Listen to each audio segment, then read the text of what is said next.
Hi, I wanted to go over some different things that you're going to need to finish out this lesson 8-1 for math and envisions today. So just to review our learning target for this lesson, learning target is I can use place value to understand addition.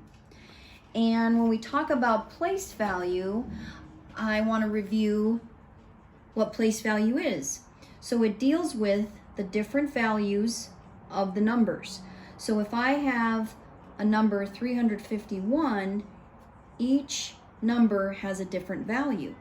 So in the ones place, the 1 is worth 1. In the tens place, the 5 is actually worth 50. And in the hundreds place, that 3 is actually worth 300. So we have to be really aware of that with addition so that we're adding up our numbers correctly to get the correct sum. So I want you to remember that about your place values, okay?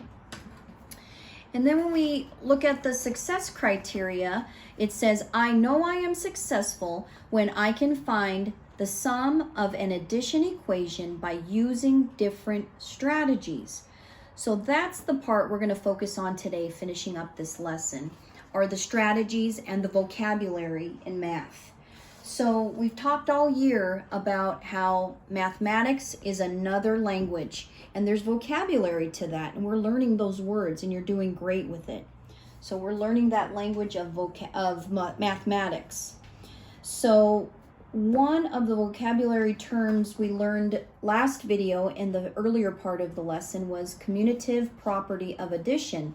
And we learned that the order of the add-ins does not matter, that whatever order they're in, if you switch them around, you'll still get the same sum. And that's with addition. But we also were remembering that we had commutative property of multiplication. And that was when we were able to flip or change the order of the factors and we would still get the same product. So it's very similar with addition, okay? A new one we're going to learn is called associative property of addition. That's a big word, but we can handle it, right? Let's syllable it out. Associative. 5 syllables. We can chunk it. We can get our mouth ready. Here we go. Associative. Associative property. And that deals with grouping of numbers. And when we group numbers differently in addition, we are still going to get the same sum also. And the way we're going to group them is by using parentheses, these curved marks in math. And sometimes they're in our reading and writing. But in math, the parentheses always tell us to do that operation first. So if you see some numbers and an operation in parentheses, you know to do that first, okay? And that's going to go with associative and grouping of addition. The next vocabulary word we're going to work with is the zero identity property. And that has to do with anytime you add 0 to any number, you're going to get that same number. Because 0 is nothing, so you're going to get that same number. 0 plus anything will be that number.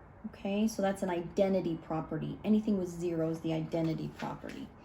Okay, pop quiz. I have a couple problems here that I want to show you, and you tell me if they are associative, commutative, or zero identity property are your choices. Okay, so I've got 38 plus parentheses, 4 plus 7 parentheses equals 49. And then here I have parentheses 38 plus 4 parentheses plus 7 equals 49 also. Now I know that I would add up the parentheses first. I wonder which property it is. What's that? Oh, you think it's grouping. Parentheses, associative. Yes, you added it up all correctly. So this is an example of associative because I saw parentheses and the grouping was different. The order wasn't different, but the grouping of the numbers was different with parentheses. Correct. Okay. How about this one? 17 plus 0 equals 17. 28 plus 0 equals 28. 0 plus 5 equals 5. Which one could that be? What's that? You say 0 identity property? Correct. Anything you add 0 to, you will get that same number. Good job. How about this one? 18 plus 22 plus 24 equals 64. 18 plus 24 plus 22 equals 64. And 22 plus 18 plus 24 also equals 64. I see that some of the order was mixed up, but the addends are the same. Their order is different. What was that one called? Oh yeah, commutative. Has to do with the order of the addends. Okay, please use this video if you need to reference anything on the vocabulary in this lesson. So they are going to ask you some different questions regarding this. So please refer back to this video if you'd like. Thank you.